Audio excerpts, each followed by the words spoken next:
tardes a todos. Este es el programa número 435 de la agencia de noticias Caliyuga. Estamos acá en vivo, porque pudimos convencerlo acá a Garayalde de que venga, debido a que hubo varias quejas con respecto a cómo salía el programa, con el Skype y todo demás. Tenemos que encontrar algún sistema... No es lo mismo. Sí, no es lo mismo. Sí, evidentemente no es lo mismo, en vivo, ¿no? Aparte lo llamamos de urgencia porque hay cosas importantísimas que están sucediendo, ¿no? O sea que estamos, prácticamente el programa nos va a quedar corto de tantos asuntos que hay. Y bueno, ¿por dónde te parece que empezamos, Garayalde? Porque son tantas las cosas. ¿Quieres que empecemos por lo que pasó ayer con el jefe de Al-Qaeda, el pretendido jefe de Al-Qaeda? Sí. Bueno, yo voy a dar mi interpretación al respecto y luego te dejo a vos para que opines un poco. Acá este tema hay que verlo desde dos puntos de vista, ¿no? Desde el punto de vista político, ¿qué significa eso propiamente? Bueno, aparentemente puede ser un triunfo estratégico del señor Biden, ¿no? El hecho de haber eliminado a quien es actualmente jefe de Al-Qaeda. Pero lo que no se dice es lo siguiente, ¿no? Que en realidad al-Zawahiri estaba prácticamente retirado. Era un liderazgo puramente nominal, debido a que era prácticamente una figura histórica de Al-Qaeda, fue el fundador junto con Bin Laden, fue el médico, uno de los médicos de Bin Laden. No era el jefe real de Al-Qaeda, eso hay que decirlo, era la figura, digamos así, emblemática, histórica, ¿no? Incluso prácticamente no había dado discursos, o sea, no había tenido intervenciones. Se recuerda hace 2 meses una intervención que tuvo, ¿no? Pero cosas irrelevantes. El grueso de Al-Qaeda, lo principal, está en África actualmente, ¿no? Está en la zona de Somalia, en Malí, en donde junto con el Estado Islámico, que también está actuando, controlan vastos territorios y operan. En Somalia, como hemos explicado, está controlando el 70% del país, ¿no? Lo cual es mucho decir. Sí. O sea, se está extendiendo, evidentemente, aprovechando la guerra que hay actualmente entre los dos grandes satanes, Estados Unidos y Rusia, y bueno, y eso les ha permitido, digamos así, una mayor operatividad. Así que desde el punto de vista de la guerra de Estados Unidos en contra del fundamentalismo islámico, yo diría que no significa nada, mayormente es más que nada un impacto psicológico. Ahora, yo quiero aquí hacer una acotación, que para mí es más importante todavía, relativa a lo que los talibanes han dicho luego de este acontecimiento. Y ellos se han quejado porque resulta ser que se ha firmado un tratado en Doha hace 2 años, por el cual Estados Unidos reconocía la soberanía talibán en Afganistán, se comprometía a no intervenir más, y como secuela de ello que los talibanes tampoco tuvieran participación en ataques a los Estados Unidos, lo cual no ha sucedido. De ninguna manera se le pueden achacar ataques a los norteamericanos producidos desde Afganistán. Y esto es un acto de violación de la soberanía. Esto es parecido a lo que nos sucedió a nosotros cuando lo raptaron a Iceman, por ejemplo, que nosotros se lo dijimos, que eso es un acto de violación de la soberanía. Y Estados Unidos está acostumbrado a violar la soberanía. Ahora, lo que es insólito es lo siguiente, porque claro, cuando Israel hizo eso en la Argentina, bueno, Israel no era el campeón de los derechos humanos, ¿no? En cambio, Estados Unidos es el campeón de los derechos humanos, es el que realiza estas acciones punitivas por el mundo entero para imponer la ley y el derecho, ¿no? Entonces, es ridículo y absurdo porque ya sucedió antes, cuando invadieron Afganistán, que los talibanes de una manera lícita le habían solicitado a los norteamericanos que si querían que Bin Laden fuera entregado, presentaran las pruebas, como se hace en todo tipo de pedido de extradición diplomática. Mire, vamos a un ejemplo concreto. Yo me acuerdo que hace unos años hubo un español que mató una familia entera. Tú debes acordar que quemó toda la casa y los mató a todos, ¿no? Y se escapó a España. ¿Y la Argentina qué hizo? No mandó un comando para arrestarlo o asesinarlo, sino que pidió al gobierno español que lo extraditara, y se hizo un largo trámite que duró varios meses. Así es como tiene que suceder en el derecho. internacional, es una cosa elemental. Bueno, pero esto tiene que ver, yo creo en última instancia, yo quiero andar un poquito, ¿no? Porque después quería referirme a otro tema que ha surgido de este señor de Benoit, pero lo dejamos para el final. Fíjense, Estados Unidos es una nación que ha sido fundada por el protestantismo bíblico. El protestantismo, ¿qué es? El protestantismo fue un movimiento que quiso volver al Antiguo Testamento, que consideró que lo que vino después, durante la Edad Media, era una regresión, o sea, una herejía, un desvío del espíritu bíblico, que está reflejado para ellos en el Antiguo Testamento. Y el Antiguo Testamento tiene un principio fundamental por el cual hay un pueblo que es el elegido, que es el pueblo judío, sí. El cual tiene amplios derechos, amplias facultades. Fíjense que en el Antiguo Testamento hay un famoso pasaje, tú te debes acordar, tú que eres obispo, está el famoso pasaje de un pueblo que eran los moabitas, ¿no? Los moabitas fueron un pueblo que quiso asociarse con los judíos, con los hebreos, ¿no? A diferencia de como los hebreos eran un pueblo muy belicoso, que invadía, que ocupaba, que se expandía, bueno, ellos dijeron, no, confraternicemos, ¿no? ¿Y qué le dijeron los hebreos a los moabitas? Le dijeron, no, sí, podemos hacerlo, pero ¿sabe lo que pasa? Que para ser amigos y socios tenemos que circuncidarnos todos, porque nosotros, claro, nosotros no podemos, que ya estamos circuncidados, no nos podemos incluir el prepucio, pero sí ustedes se lo pueden sacar, ¿no? Entonces, bien sabemos que ya de grande, cuando alguien se saca el prepucio, se hace una operación de ese tipo, bueno, es muy riesgoso. Entonces les vinieron grandes fiebres y aprovecharon esa circunstancia y los mataron a todos, ¿no?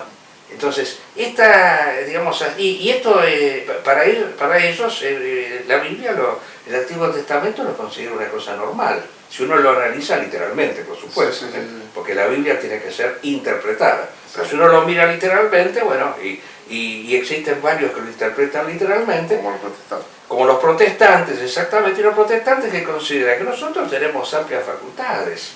Yo el otro día veía una película que se llama Ar de Mississippi, me la dio el amigo Eladio, yo siempre lo saludo y lo recuerdo. Te dio un libro a vos también. Sí, sí. No vamos a decir cuál es para no quemarlo, ¿no? Claro. Bueno, y resulta que en esa película, justamente, ahí estaba el Ku Klux Klan, y el Ku Klux Klan se arrogaba todas las prerrogativas habidas y por haber para poder atacar a los negros, a todos aquellos que no pensaban igual y darles con todos, violando todas las leyes. Y eso es lo que ha hecho Estados Unidos a lo largo de la historia, la cárcel de Guantánamo, las torturas secretas de la CIA. Entonces, eso es lo principal que nos tiene que sublevar aquí, que no puede ser nunca que exista un pueblo con privilegios. ¿Cómo puede ser que al señor Obama le hayan dado el premio Nobel de la Paz cuando ha sido un criminal miserable que mandó a asesinar durante casi 6 años, no sé cuánto duró su mandato, 300 pakistaníes por día, o por semana, perdón, los mandaba a asesinar a través de bombardeos inteligentes? Entonces esto no puede ser, nunca, un tipo así que le den el premio Nobel a alguien así, y que este pueblo, esta nación se arrogue el derecho de considerarse los campeones de los derechos humanos, que hacen las intervenciones para que los pueblos actúen de acuerdo a las leyes, a la democracia. Eso es la vergüenza, eso es lo que nosotros tenemos que actualmente repudiar. Así que, bueno, mi homenaje a al-Zawahiri, porque fue un héroe, un mártir que luchó por una causa, murió, cuántos digamos así, lo admiramos por eso, porque no todos tienen el valor de dar su vida por una causa, y evidentemente, bueno, desde el punto de vista de alguien que cree en Dios, el mártir que muere por un ideal va al cielo. Así que nosotros consideramos que está en el cielo actualmente. Bueno, no sé si quieres agregar algo al respecto. Sí, sí, a ver, un poco la idea es hacer una semblanza, ¿no?, de al-Zawahiri, que bueno, que fue una figura importantísima junto a Osama Bin Laden. Siempre reiteramos lo mismo, obviamente para todos nuestros oyentes, que nosotros no es que reivindicamos, diríamos, este tipo de, diríamos, de acciones o, diríamos, lo que hoy se denomina terrorismo y incluyen a estos movimientos fundamentalistas. Siempre lo aclaramos porque siempre hay idiotas útiles bueno, que no analizan o no ven el desarrollo doctrinario que hemos venido trabajando hace largo tiempo. Sí.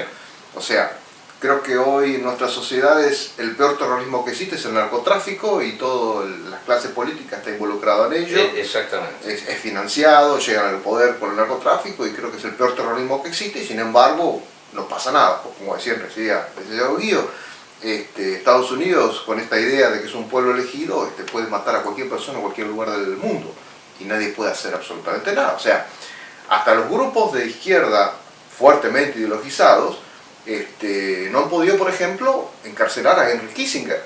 Henry Kissinger, uno de los promotores de los golpes militares de toda Sudamérica, nunca pudieron hacer nada. Hubo un solo caso nomás con el tema de Pinochet, pero ya era una persona muy anciana, que fue el famoso cuando fue a Inglaterra, creo que fue, que lo tuvieron preso, pero bueno, después pero sin ir muy lejos, todos nuestros militares que están presos son bebés de pechos en comparación con esta gente. ¿Sí? Porque estos han masacrado millones de personas con la bomba atómica de Hiroshima, de Nagasaki, todo en nombre de los derechos humanos lo han hecho esto. Eso es insólito esto. O sea, uno no lo puede creer, que tenga que estar discutiendo estas cosas. Es una cosa insólita eso. Además siempre dicen y amenazan los gobiernos norteamericanos que puede haber un golpe de Estado en cualquier lugar del mundo, pero cuando un norteamericano es puesto en riesgo o es asesinado, ahí intervienen ellos. Pero obvio, es así. Pero yo voy a lo siguiente, no es terrorismo lo que ha hecho Al-Qaeda. Al-Qaeda ha realizado acciones de represalia en una guerra de civilizaciones. Esto bélicamente se justifica, está en las leyes militares, que a un agravio hay que contestar con uno semejante. Y Estados Unidos había efectuado masacres monumentales en todos los países del Medio Oriente, pero incluso el Estado de Israel. El Estado de Israel es una aberración histórica impuesta por Estados Unidos en el Medio Oriente, ¿no? que ha significado matanzas incalculables de palestinos, ¿no? Y bueno, yo pienso que existe el derecho a la represalia. Ante una ofensa hay que contestar con una ofensa similar, o que hay que quedarse de brazos cruzados y todavía felicitarlo, decir sigan adelante, sigan invadiendo y masacrando. Por eso es interesante es estudiar las biografías de estas personas, como el caso de Al-Zawahiri, porque entendemos por qué esta persona se vuelca a la acción política militar. Sí, o Bin Laden mismo. O Bin Laden mismo. Multimillonario, podría haber vivido como un bacán. Perfecto. Exacto. O sea, lo interesante de Al-Zawahiri es que él era egipcio. Y casi toda, en el periodo en el cual él estuvo trabajando con Osama Bin Laden, a él le interesaba fundamentalmente la cuestión africana. O sea, si algo se le debe al Zawahiri es que sus metas están en el continente africano, principalmente en Egipto. Él fue miembro en su juventud de los hermanos musulmanes, padeció la cárcel, fue torturado, y un día recibió el llamado de toda la yihad de que había que luchar contra la Unión Soviética porque había invadido Afganistán. Claro. Y ahí él va con ese llamado y lo conoce Osama Bin Laden, bueno, que ahí enlazarán sus destinos, diríamos.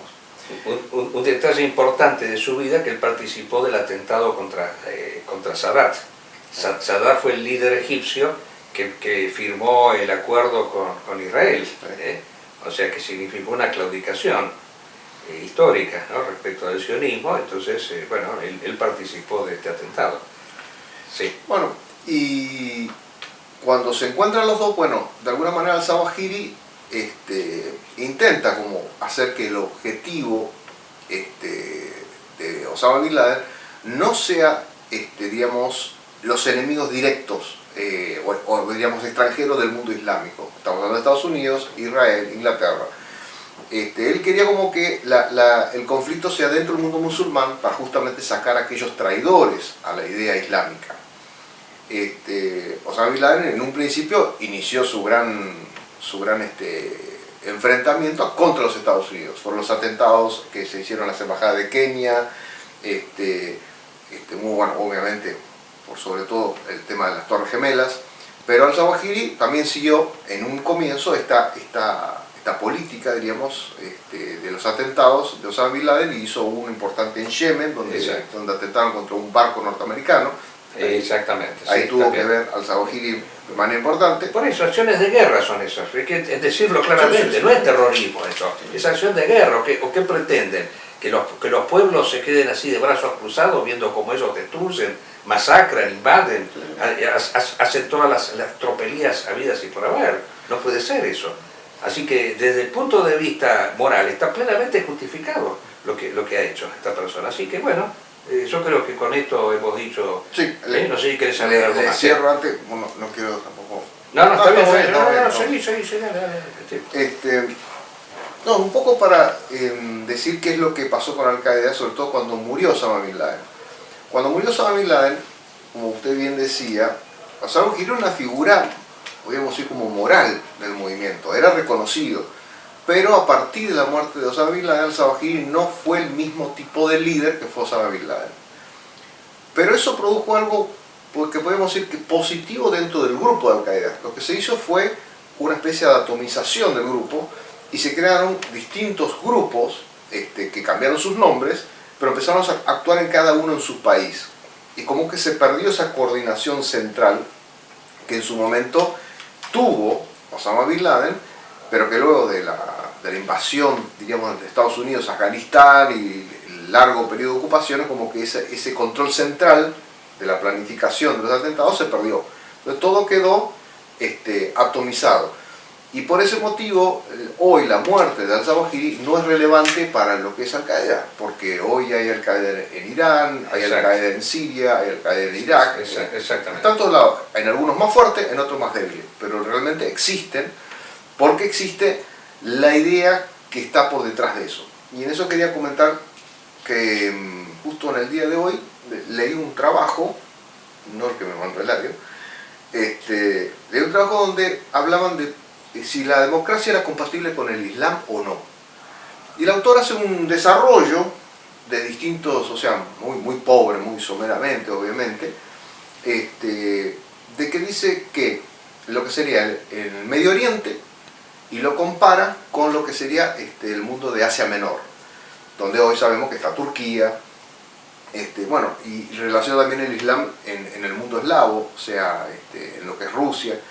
Y llega a la conclusión de que donde no hay un desarrollo económico y hay desigualdades sociales, el Islam siempre va a estar en contra de la democracia. Pero donde hay un laicismo, y lo gracioso es que pone por un lado Turquía, que ya sabemos a partir de lo que pasó con Kemal Atatürk, y después la Unión Soviética, que permite más o menos el desarrollo religioso.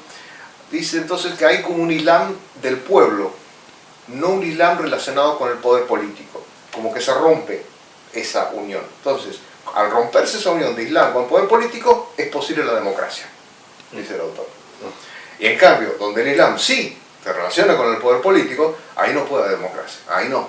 Porque si ya el poder religioso invade el poder político, entonces ahí la democracia no va a funcionar nunca. El Islam nunca puede ser democrático porque es teocrático, porque el poder viene de Alá.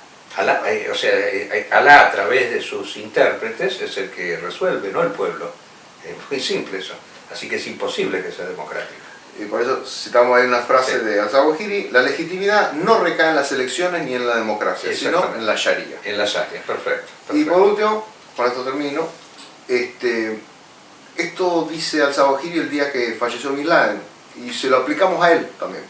Lo mismo que dijo él sobre Bin Laden, se lo vamos a aplicar también a él. Dice: debemos continuar en el camino de Bin Laden de la Yihad, para expulsar a los invasores de la tierra de los musulmanes y purificarlo de la injusticia. El hombre que terrorizó a América en su vida seguirá atemorizándola después de su muerte. Continuarás preocupado por su famoso voto. No soñarás con la seguridad hasta que la disfrutemos y hasta que abandones las tierras musulmanas. Estados Unidos no se enfrenta a un individuo o un grupo, sino a una nación rebelde, que ha despertado de su sueño en un renacimiento yihadista. Escribió en junio del 2011 y creo que también se aplica Se aplica perfectamente ahora. a Bueno, Metrología. así que de todos modos vamos a quedar expectantes porque inclusive escuché una versión también que dudaba de la muerte de Al-Zawahiri, porque Al-Zawahiri lo mataron muchas veces, Sí. ¿no? Y se ha visto el edificio y yo he leído por allí que algunos decían que esa casa estaba desocupada. Así que vamos a esperar a ver qué pasa, ¿no? Porque hasta ahora Al-Qaeda no dio ninguna información, ninguna declaración al respecto. Bueno, este no es el único hecho, porque yo quiero relatar algunos que me parecen fundamentales. Bueno, uno es el de hoy, la visita de la jefa del bloque demócrata, Pelosi, Nancy Pelosi, a Taiwán. Ah, sí, sí, sí. ¿No? Un hecho que ha suscitado la inmediata reacción de China, amenazando con intervenir militarmente inclusive, pero moviendo... No creo que llegue a estallar una guerra por eso, pero evidentemente la situación es tensa. Y Nancy Pelosi es una persona que hay que tener en cuenta también, porque ella había estado años atrás en China, en ocasión de un aniversario, creo que fue el primer aniversario de los muertos en la plaza de Tiananmen, que murieron cerca de, no se sabe cuántos, pero se habla hasta de miles de personas que murieron ahí en esa matanza que se realizó en contra de un movimiento estudiantil que bregaba por la democracia en China. Y ella tuvo las agallas, quiere decir que fue con unos carteles que inclusive se recuerda, o sea que la actitud contraria al régimen chino de Pelosi es una actitud que se viene desarrollando desde hace mucho tiempo. Pero junto con eso, hoy nos hemos enterado, y ya entrando así en el conflicto de Ucrania, que ha salido una declaración de quien había sido en su momento el sustituto de Putin, cuando Putin no se pudo presentar a elecciones por una cuestión constitucional. Entonces puso un pelele, que era Medvedev, que fue el que invadió Georgia. Sí. Recordemos, esa famosa anécdota de que cuando Georgia es invadida, estaban Bush y Putin en Pekín, ¿no? Asistiendo a unas olimpiadas, creo, o alguna competencia deportiva. Y por supuesto no hizo absolutamente nada porque Bush estaba extasiado con Putin, porque decía que Putin lo había convencido de que era cristiano. Pues le mostró un crucifijo, porque esta gente se dejaba llevar por estas pequeñas detalles. Y Putin, que era un KGB entrenado, sabía cómo llegar a la gente y cómo verla. Bueno, este Medvedev, que es un putiniano extremista, más o menos parecido a este famoso intelectual, entre comillas, intelectual del cual solemos hablar, Dugin, ha sacado una declaración diciendo, textualmente, que esta guerra de Ucrania es nada más que el comienzo y que Rusia tiene que recuperar las fronteras perdidas a partir de la caída de la Unión Soviética, que de acuerdo a su cálculo significó la pérdida del 60% de su territorio, porque empezó a sumar repúblicas, Kazajistán, Uzbekistán, en fin, las repúblicas bálticas, y bueno, Suma dice, pero ahora tenemos que reconquistar todo eso. Y llegó a decir algo más, dice, Rusia no tiene fronteras. O sea, Rusia es un imperio sin fronteras, o sea, que puede avanzar hasta el infinito. Bueno, esto desde ya pienso yo que pone en claro la intención de esta invasión que Rusia ha hecho a Ucrania, lo pone perfectamente en claro, porque acá hay una élite o un grupo de poder que está en estos momentos dirigiendo a Rusia, que quiere recrear la Unión Soviética. A todo nada. Exacto, quiere recrear el imperio ruso. Ahora, acá hay como un conflicto muy grande. Porque claro, nosotros habíamos dicho al comienzo del programa que Estados Unidos es una nación que se considera a sí misma la encargada de regenerar el mundo, de regenerar el planeta. Pero parece que Rusia también. Sí, sí, sí. Esto viene al caso porque en estos días he estado leyendo, durante varios días lo estuve leyendo porque lo leía de a poco, escalonadamente, un diario, una especie de diario que escribió este intelectual al cual yo le tengo una cierta admiración, porque me parece una persona que si bien está en las antípodas de mi pensamiento, y me refiero a Alain de Benoist, es una persona culta, es una persona instruida, es una persona que sabe, que cuando escribe se fundamenta bien, digamos así. Al revés de Dugin. Dugin es un agente, es un servicio de inteligencia que escribe por encargo y que, en fin, se pone a hablar de cualquier cosa. Para decirlo, tiene poca seriedad científica. Pero Alain de Benoist es una persona seria. Y Alain de Benoist, en esta obra, que se llama Último Año, para traducirla, yo la leí en italiano, ¿no? Es un libro que él escribe finalizando el milenio, lo escribió o por lo menos se publicó, fue escrito en 1999, es el último año del milenio. Él quiso cerrar el milenio con una especie de diario, y llama la atención porque habla de muchas cosas, la sinceridad con que él se expresa respecto al pensamiento de Julius Evola.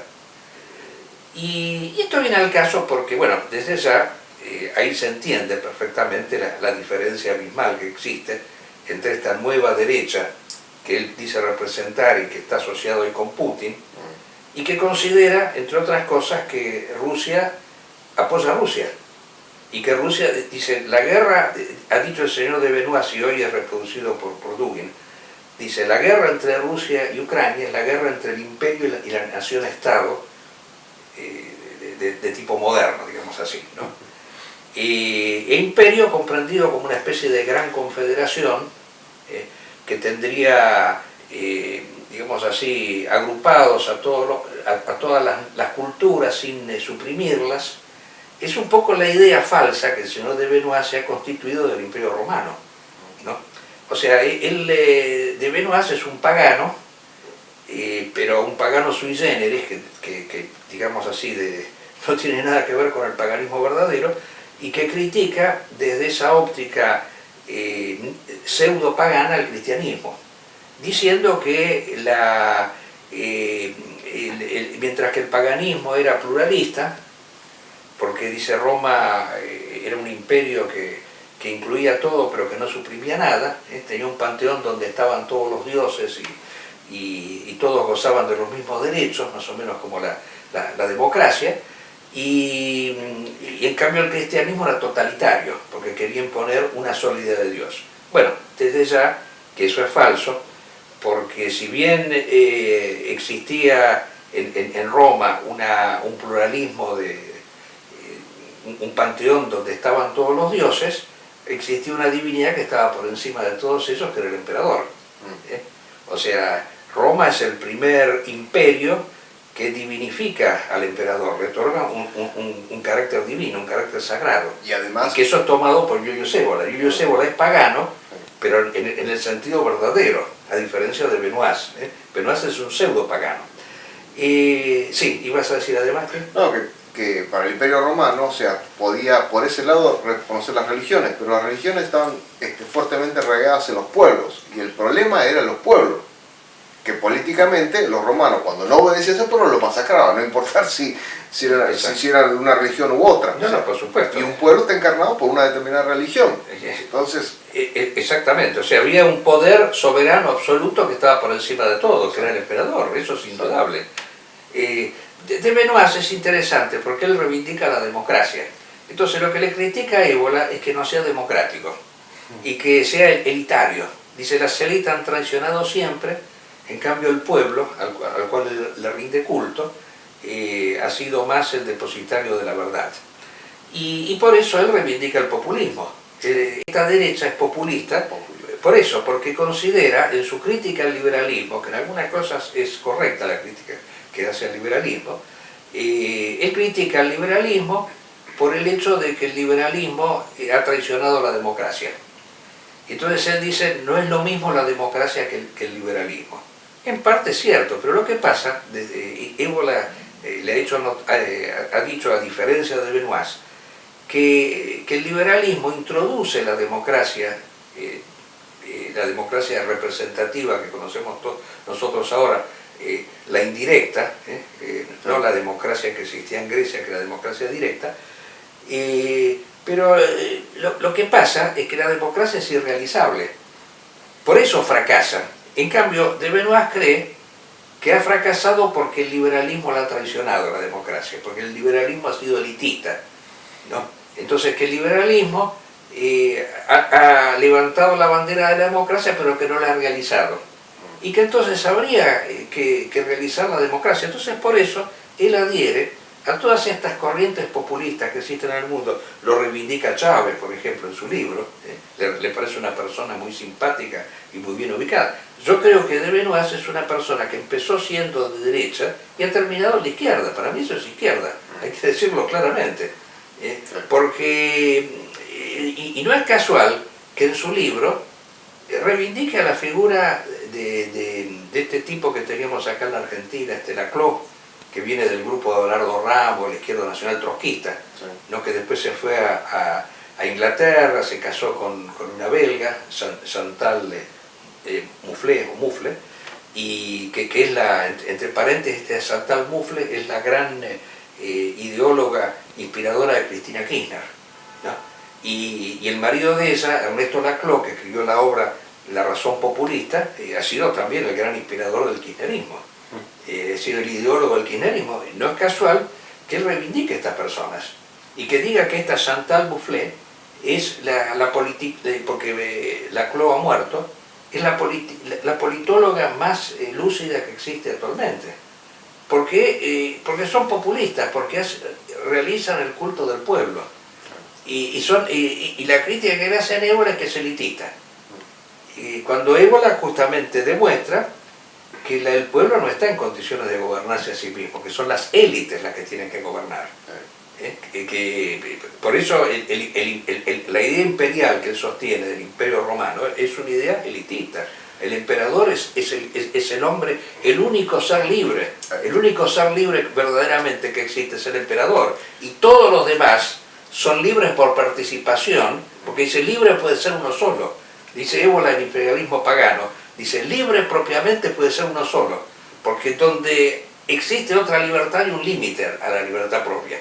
Entonces, y la libertad tiene que estar dada a los hombres de acuerdo a sus posibilidades, porque de poco le sirve, por ejemplo, a un analfabeto, supongamos, o a nosotros que tenemos una ignorancia a lo mejor total en la música, que se nos dé la libertad de poder escribir una sinfonía, porque nunca lo vamos a poder hacer.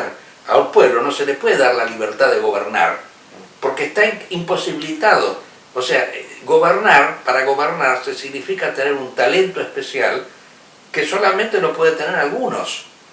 Y uno solo tiene que ser el que gobierna, porque es la persona más capacitada.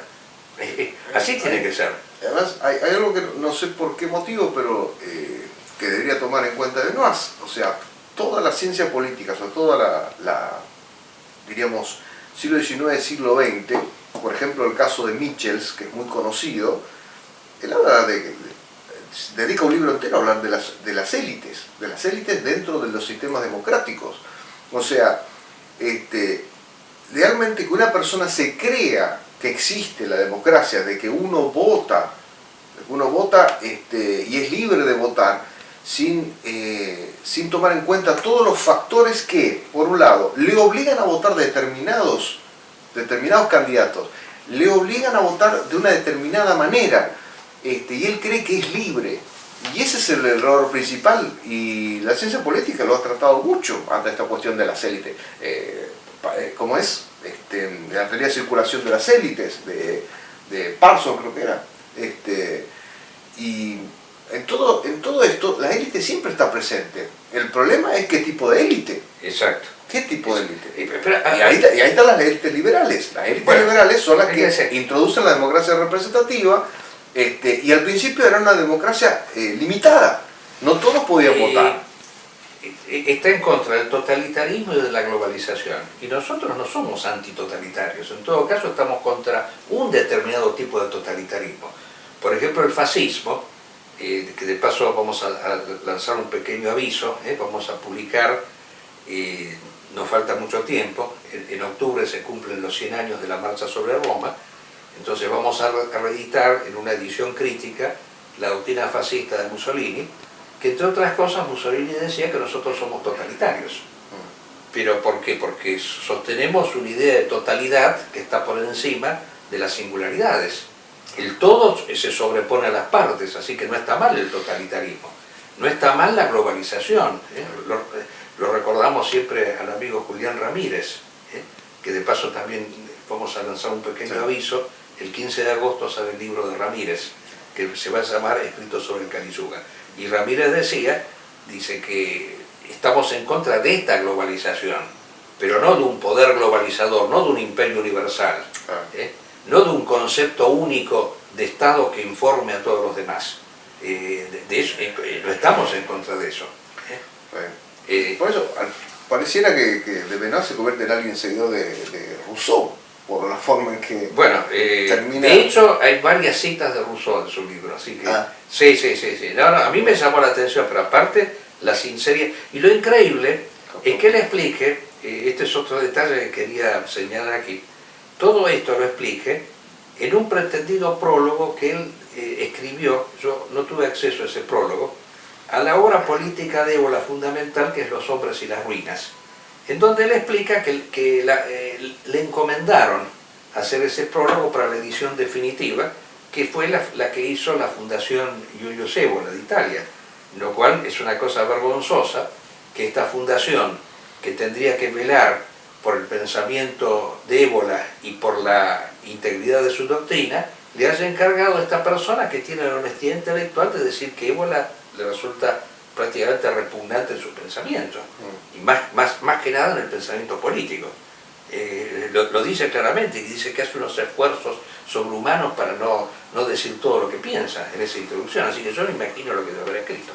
Bueno, pero yo creo que estamos ya en el final del programa. A ver, sí, más o menos tenemos unos minutos más. Resulta ser que él dice, y el señor Dugin también, que Rusia es un pueblo, el pueblo ruso habría que dejarlo avanzar en esta guerra prácticamente sin fronteras de Rusia por el mundo entero, porque capaz que mañana lo tenemos acá en la puerta de casa, porque era un poco la utopía de Lenin. Lenin decía que todos éramos, que uno era ciudadano de la Unión Soviética en la medida que adhería al comunismo. Entonces un argentino podía ser ciudadano de la Unión Soviética, parecido al Estado de Israel. Si uno es judío, es miembro del Estado de Israel. Bueno, justamente yo he querido aquí extractar un texto de la obra de Évola. Esto lo digo también para muchos pseudo-evolianos que actualmente apoyan a Rusia en esta guerra en contra de Ucrania. Por suerte no son muchos, pero algunos lo hay. En donde Évola se refiere, en Rebelión contra el Mundo Moderno, al pueblo ruso,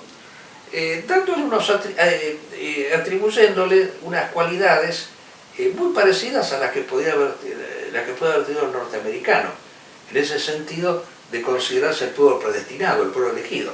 Y dice, el pueblo ruso, dice Évola, había siempre tenido como propio, junto a la mística de la colectividad, ya otro elemento importante, ¿no? Esta mística de la colectividad que justamente es asumida por de Benoist, porque dice que Évola rechaza el colectivismo, le achaca eso.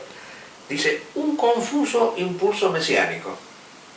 Se había considerado como el pueblo teóforo, portador de Dios, predestinado a una obra de redención universal. Bueno, más o menos como el imperialismo, como el norteamericano y el judío originariamente.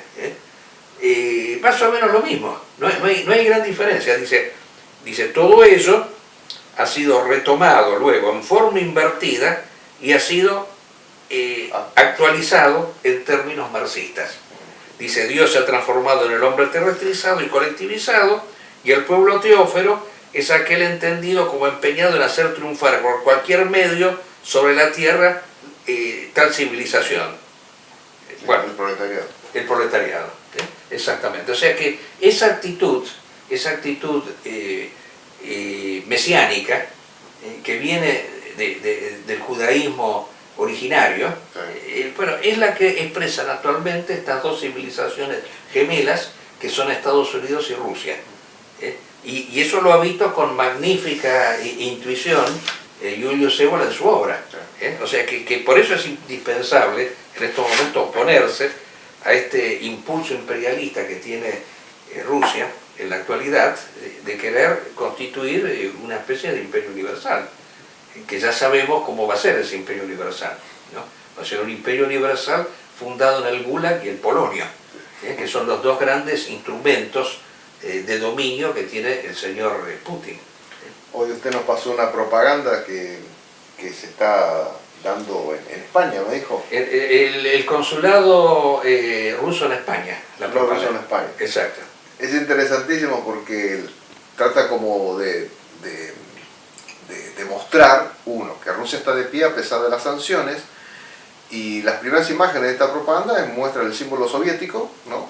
El martillo y la cruz, y empieza a mostrar mujeres, como diciendo, prácticamente, hoy no es un buen mensaje, ¿no? Como dice, como la estamos regalando para que ustedes vengan a Rusia, ¿no?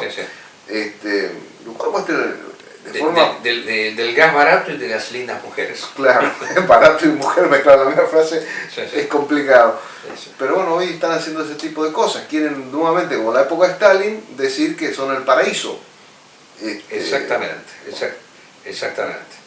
Bueno, nos quedan unos pocos minutos de la Argentina, podemos decir dos cositas, alcanzamos a decir, porque esto es una catástrofe, lisa y llanamente. Hay que ver si seguimos teniendo el ministro de Economía. Sí, no sabemos si al terminar el programa sigue el ministro de Economía. No, yo creo que va a seguir, pero lo que podemos decir en concreto es que ya prácticamente ha desaparecido el presidente, y que así, para evitar una situación parecida a la de la Rúa, cuando tuvo que escaparse en helicóptero, se ha creado una figura nueva que es un superministro, una especie de primer ministro. Hemos pasado de un sistema presidencialista... Ha vuelto a caballo. Sí, pero con más poder porque tiene prácticamente todos los ministerios. A no se le escapa ningún ministerio. Y en el mismo momento que esto está ocurriendo, hay un juicio que está viéndolo todo el país contra la presidenta, la expresidenta Cristina Kirchner, donde muestra todos los casos espeluznantes de corrupción. Pero yo de todos modos eso también lo miro así con un cierto recelo. No es que yo la defienda a la señora Kirchner, pero lo que sucede es que indudablemente la oposición que hay es peor todavía que el kirchnerismo, porque ellos lo que quieren es volver a lo que había hecho Macri de enfeudar el país al Fondo Monetario Internacional. Entonces aquí por lo menos ha habido un mínimo atisbo de querer, por ejemplo, ha habido sectores que han dicho abiertamente de terminar con la dolarización de la economía, porque a diferencia de lo que dice este payaso de Milei, la economía argentina está hiperdolarizada. Porque como lo hemos explicado 100 veces, acá la cotización del dólar, entre comillas, ilegal, que se consigue en cualquier lado, miren qué ilegal que será, es la que determina el funcionamiento de la economía. Sube el dólar paralelo y prácticamente todos los precios aumentan.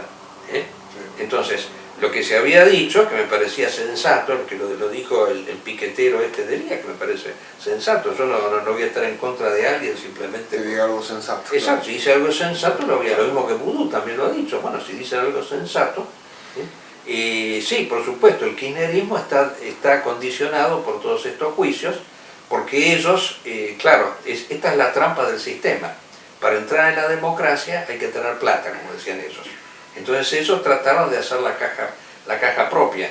Como explicamos en el programa anterior, los políticos que no tienen dinero tienen que someterse a otros, como Menem, que se sometió en su momento a Siria, después a los Estados Unidos, y Alfonsín, que se sometió a Inglaterra. Bueno, así le fue cuando se lo quisieron sacar de encima, vinieron todas estas crisis que hicieron crepitar el país. Bueno, yo sinceramente no sé en qué va a terminar esto, así que yo no soy profeta, pero da toda la impresión de que esto no va por buen camino. Ya en la última hora de hoy empezó a aumentar de nuevo el dólar paralelo, que es el termómetro. Acá, si uno quiere saber cómo van a ir las cosas, tiene que fijarse en lo que pasa en esas 4 cuadras de la ciudad de Buenos Aires, ¿no? en donde están los arbolitos y dices cambio, cambio, cambio, Sí, sí. que nunca los meten presos, los tipos tienen absoluta libertad de circulación, una cosa increíble es eso. Bueno, hasta el próximo programa, si Dios quiere.